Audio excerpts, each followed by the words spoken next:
iPhone model မြင့်နေမှာအခုနီးနဲ့ဘက်ထရီခွာရပါတယ်အပူပေးစရာဆေးရည်ထည့်စရာလည်းမလိုဘူးเนาะဘက်ထရီလည်းလုံးဝမနာဘူးတော်လေးဆင်ပြေပါတယ်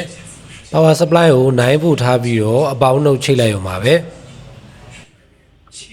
အခုဆိုဘိုးစလွတ်ပါပြီဘိုးလွတ်ပြီး10မိနစ်ခွဲလောက်စောင့်ပြီးရင်ဒါခွာလို့ရတဲ့အနေဒါရောက်သွားပြီပေါ့နော်ဘက်ထရီအောက်ခံတိတ်ရဲ့တန်ပြားလေးမှာအနီငုတ်ချိတ်ပေးရုံပါပဲ